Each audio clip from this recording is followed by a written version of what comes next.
کسی پرانے دکھ کی بات چھیڑیں تو ان باتوں میں وہ دکھ تازہ ہو جائے گا، کسی خوشی کا تذکرہ کریں تو چہرے پہ مسرت پھیل جائے گی۔ دکھ زیادہ ہو جائیں بات مدینے کی چھیڑ دیں، دکھ دور ہوں گے کہ نہیں ہوں گے۔ حضرت شیخ شبلی علیہ رحمہ بہت بڑے بزرگ گزرے ہیں، آپ معارف اس میں ذات بیان فرما رہے تھے کہ اللہ کا نام لینے سے دل میں سکون آتا ہے اور دل کی کیفیت بدلتی ہے، من میں اجالے اور روشنیاں پیدا ہوتی ہیں۔ بو علی سینا جو اس دور کا بہت بڑا فلسفی تھا، وہ اس مجلس میں موجود تھا۔ وہ کہنے لگا یہ آپ نے عجیب بات کہہ دی، اللہ تعالیٰ کی ذات تو مؤثر ہے لیکن نام میں کیا رکھا ہے؟ ہمارے جو فلسفی حضرات ہیں وہ ہر چیز کی 4 شکلیں بیان کرتے ہیں، ہر شے کی 4 شکلیں ہیں، ایک شکل خارجی، ایک شکل ذہنی، ایک شکل کتابی اور ایک شکل لفظی۔ مثال کے طور پہ ہم آگ لفظ بولیں، ایک آگ تو وہ ہے جو باہر روشن اور جل رہی ہے، اس میں ہاتھ لگائیں گے تو جل جائے گا ہاتھ۔ دوسری آگ وہ ہے جو زبان سے لفظ آگ ہم بول رہے ہیں۔ تیسرا جب لفظ آگ کہیں گے تو دماغ میں اس کا تصور آئے گا، اور چوتھا کاغذ کے اوپر آگ چھاپ دیں، اس کی تصویر بنا دیں تو یہ شکل کتابی ہوگی۔ اس میں اصل شکل جو ہے وہ اس کی شکل خارجی ہے۔ اس طرح وہ فلسفی حضرات کہتے ہیں کہ ہر شے کی 4 شکلیں ہیں، حقیقی شکل شکل خارجی ہی ہوتی ہے۔ آگ کہنے سے ہونٹ نہیں جلیں گے، کاغذ پہ آگ کی تصویر چھاپ دیں تو اس سے کاغذ جل نہیں جائے گا، آگ کا تصور کرنے سے ذہن جلے گا نہیں، لیکن وہ جو خارج میں آگ موجود ہے اس میں ہاتھ لگائیں گے، اس کے قریب جائیں گے تو ہاتھ بھی جلے گا اور آپ کو تپش اور حدت کا احساس بھی ہوگا۔ تو وہ خارجی جو اس کی صورت ہے وہی اس کی صورت اصلی ہے، باقی اعتباری صورت ہے۔ تو وہ کہتے ہیں اللہ کی ذات تو مؤثر ہے لیکن نام کہنے سے، نام لینے سے کیا ہوگا؟ تو حضرت شیخ شبلی علیہ رحمہ نے بو علی سینا کو سمجھایا کہ نہیں میاں، نام میں بھی اثر ہوتا ہے، نام میں بھی تاثیر ہوتی ہے۔ وہ کہنے لگا نہیں، مؤثر تو صرف صورت خارجی ہوتی ہے، لہذا میں اس بات کو تسلیم کرنے کو تیار نہیں ہوں۔ ضد میں آ گیا، میں نے عرض کر دیا کہ بزرگوں کا ایک اپنا طریقہ ہوتا ہے۔ تو حضرت شیخ شبلی تھوڑا سا غصے میں آ گئے اور فرمانے لگے بو علی سینا میں تیرے سے کیا بات کروں، تو گدھا ہے۔ اس کے سرخیاں آ گئی چہرے پہ، غصے سے لال پیلا ہو گیا، مجھے گدھا کہا بڑی مجلس میں، اتنا بڑا فلسفے کا امام، زمانہ میرے نام کا معترف، اتنی کتابیں میں نے لکھی۔ تو حضرت شیخ شبلی مسکرا پڑے، فرمانے لگے دیکھا نا گدھے کے نام سے تیرے چہرے کا رنگ بدل گیا۔ تو کہا جب گدھے کے نام میں اتنا اثر ہے کہ تیرے چہرے کا رنگ بدل سکتا ہے تو کیا اللہ کا نام لینے سے دل کا رنگ نہیں بدل سکتا؟ تو اس کا نام لوگے تو دل بدلے گا اور دل قرار پائے گا، دل کو نور نصیب ہوگا، دل کو اجالا ملے گا اس کے بابرکت نام لینے سے۔ اس لیے جب زبان سے بندہ اللہ اللہ کہتا رہتا ہے تو اس کے اثرات اس کے دل پر مرتب ہوتے ہیں، اور کثرت سے ذکر کرنے والا شخص اس کا دل پر نور ہو جاتا ہے۔ بلکہ ہم نے تو تصوف کی کتابوں میں پڑھا ہے، جب کوئی شخص ایک مرتبہ اللہ کہتا ہے اللہ تعالیٰ اس کی طرف نظر رحمت سے دیکھتا ہے، اور جس کی طرف اللہ تعالیٰ نظر رحمت سے دیکھ لے اس کے 70 گنا جل کے راکھ ہو جاتے ہیں۔ اور جس نے اٹھتے بیٹھتے چلتے پھرتے وظیفہ یہی رکھا، پھر اس کے من میں کتنے اجالے اتریں گے، کتنی روشنیاں اس کو نصیب ہوں گی۔ تو کہا یا ایھا الذین آمنوا اذکروا اللہ ذکرا کثیرا، اے ایمان والو اپنے رب کا کثرت سے ذکر کرو۔ اور میرے اور آپ کے آقا و مولا حضور نبی رحمت صلی اللہ علیہ وآلہ وسلم نے ارشاد فرمایا اللہ کا ذکر اس انداز سے کرو کہ لوگ تمہیں مجنون کہیں یہ تو پاگل ہو گیا۔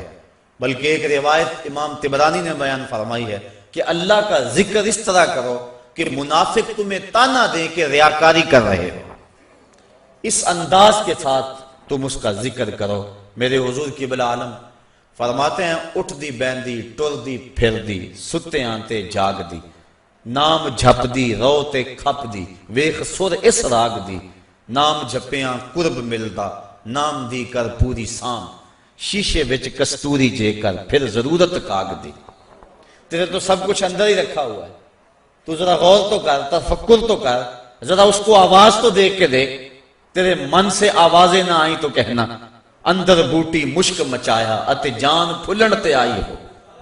تو نے در در کیا جانا ہے، سب کچھ تو تیرے اندر رکھا ہوا ہے۔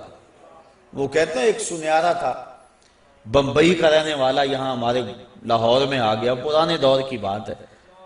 اس کے پاس بڑے قیمتی موتی تھے، اس نے کسی مجلس کے اندر اپنے موتی کھولے اور ایک موتی کہنے لگا یہ شب افروز ہے، رات کو چمکتا ہے۔ جب اس نے سامان سمیٹا اور اٹھ کے جانے لگا تو ایک چور بھی اس مجلس میں بیٹھا ہوا تھا، کہنے لگا حضرت کہاں کے ارادے ہیں؟ کہا بمبئی جا رہا ہوں۔ کہا حسن اتفاق، ارادے تو میرے بھی بمبئی کے ہیں، چلو اکٹھے چلتے ہیں۔ وہ جوہری سمجھ گیا کہ یہ اصل میرا ہم سفر نہیں ہے، اس کا دل اس موتی پہ آ گیا، لیکن وہ تھا بڑا سمجھدار۔ اس نے کہا آ جاؤ۔ سارا دن سفر میں رہے، جب رات کو سونے لگے تو اس نے اپنی قمیض یا واسکٹ وغیرہ اتار کے جو ہے وہ لٹکا دی کسی چیز کے ساتھ۔ یہ اٹھا اور اس نے نظر بچا کے وہ قیمتی موتی اس کی جیب میں رکھ دیا اور خود بے فکر ہو کے سو گیا۔ یہ چور اٹھا، اس کا سامان ٹولتا رہا، لیکن موتی نہیں ملنا تھا، نہ ملا۔ صبح یہ اٹھا اور نظر بچا کے اس کی جیب سے موتی نکال کے اپنی جیب میں رکھ لیا۔ ناشتے پہ بیٹھے کہنے لگا یار وہ تمہارے موتی کی رات کہیں چمک شمک نظر نہیں آئی؟ جیب میں ہاتھ ڈالا، کہا نہیں یار میرے پاس ہی تھا۔ بڑا حیران ہوا، میں نے تو جیب ٹٹولی ہے ساری رات۔ اگلے دن اس نے سوچا چلو آج میں مزید کوشش کروں گا۔ اس نے پھر وہی کام کیا، نظر بچا کے اسی کی جیب میں رکھ دیا۔ وہ ساری رات ڈھونڈتا رہا، موتی نہیں ملنا تھا، نہ ملا۔ صبح نظر بچا کے اس نے اپنی جیب میں رکھ لیا۔ صبح ناشتے پہ پھر بات چلی، یار وہ آپ کہتے تھے رات کو چمکتا، اس کی کچھ چمک شمک نظر نہیں آئی؟ کہا یار میری جیب میں ہی تھا۔ 2-4 دن ایسے گزرے۔ ایک دن اس نے عزم کر لیا کہ شاید وہ بغل میں رکھ لیتا ہے، منہ میں رکھ لیتا، کہاں رکھتا، آج تو اس کو میں بیدار بھی یہ ہو جائے تو میں پھر بھی یہ وہ موتی اس سے لے لینا۔ وہ اس کے پاس سے پلٹتا رہا، لیکن وہ مست ہے، اس کو پتا ہے موتی محفوظ جگہ پہ۔ اور صبح اٹھا، نظر بچا کے موتی اپنی جیب میں ڈال لیا۔ اس نے پھر بات کی، اس نے کہا کہ یار وہ میرے پاس ہی تھا۔ اس نے کہا میں آج سچی بات بتاؤں، میں تیرا ساتھی نہیں تھا، میں تو تھا چور، میں تو چور تھا۔ اس موتی کی غرض میں تیرے ساتھ ہو لیا تھا، لیکن آپ تو میرے بھی استاد نکلے۔ میں نے بڑی محنت کی، مجھے 3 دن ہو گئے موتی نہیں ملا۔ میں آپ کو استاد مانا، آپ مجھے بتائیں کہ موتی آپ رکھتے کہاں تھے؟ اس نے کہا میاں تو اوروں کی جیب میں ٹٹولتا رہا، کبھی اپنی جیب میں بھی تو ہاتھ ڈال دیا ہوتا، نہ مسجد وچ نہ مندر وچ، لب یار نو اپنے اندر وچ۔ سب کچھ تو تیرے اندر ہے، تو اوروں کی جیب میں ٹٹولتا رہا۔ سلطان وہ فرماتے ہیں نہ کر منت تو خواج خضر دی، تیرے اندر آب حیاتی ہو۔ اور کبھی فرماتے ہیں وچے ہی بیڑے وچے ہی چیڑے وچے ہی ونج مہانے ہو، 14 طبق دلے دے اندر تمبو وانگو تانے ہو۔ سب کچھ تو تیرے اندر ہے۔ اور اقبال کہتا ہے خود ہی کا نشیمن تیرے دل میں ہے، فلک جس طرح آنکھ کے تل میں ہے۔ یہ سب کچھ تو انسان کے اندر رکھا ہوا ہے، بس تھوڑی سی توجہ کرنے کی دیر ہے۔ دل کی تختی پہ اس کا نام لکھا ہوا ہے۔ میں نے اس نے عرض کیا تھا کہ اقبال نے کہا تھا حکیم نیٹشے کے بارے میں، قلب او مومن دماغش کافر است۔ اس کا دل مومن تھا، دماغ کافر، لیکن ہر شخص کا دل مومن ہوتا ہے۔ تو اس دل کی ایک ایک پرت پہ رب کا نام لکھا ہوا ہے۔ اور کافر کو کافر اس لیے کہتے ہیں کہ وہ اس حقیقت کو چھپا دیتا ہے۔ یہ جو کاشتکار زمین کو کھود کر اس کے اندر بیج رکھتا ہے نا، اس کو بھی عربی میں کافر کہتے ہیں، کاشتکار کو، بیج کو چھپانے والا۔ تو کافر کو کافر اس لیے کہتے ہیں کہ وہ حق کو چھپاتا ہے۔ تو ہمارے سینے کے اندر ہمارے رب کا نام موجود ہے، اور دل تو ٹھکانہ ہی اس کا ہے۔ دل تو بنایا ہی اس لیے ہے کہ یہ اللہ کا عرش بنے۔ اور وہ فرماتا ہے کہ میں زمین و آسمان میں کہیں نہیں سماتا، مجھے ڈھونڈنا ہو تو مومن کے دل میں تلاش کرو۔ دلوں کے اندر اس کے ڈیرے اور اس کے بسیرے ہیں، تو اس کا ذکر کر کے دل جلا پاتا ہے، دل تسکین پاتا ہے، دل میں روشنی ہوتی ہے۔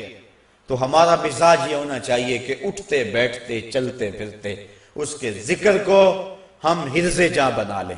جب بندہ ایک مرتبہ کہتا ہے سبحان اللہ، زمین آسمان کے درمیان جتنا فاصلہ ہے سارا نور سے بھر جاتا ہے۔ یہ برکتیں ہیں ذکر کی۔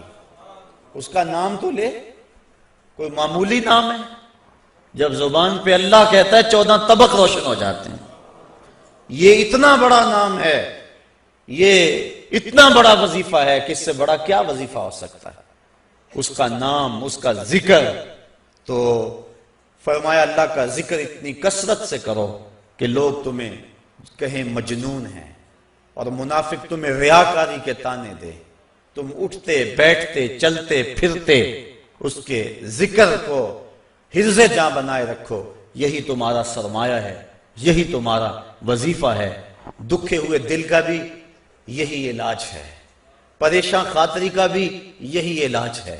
اندر کی کالک اس کے ذکر سے دھلتی ہے۔ حضور فرمایا لِكُلِّ شَيْءٍ سَقَالَةٌ وَسَقَالَةُ الْقُلُوبِ ذِكْرُ اللَّهِ، ہر شے کا زنگ دور کرنے کے لیے کچھ نہ کچھ بنایا گیا۔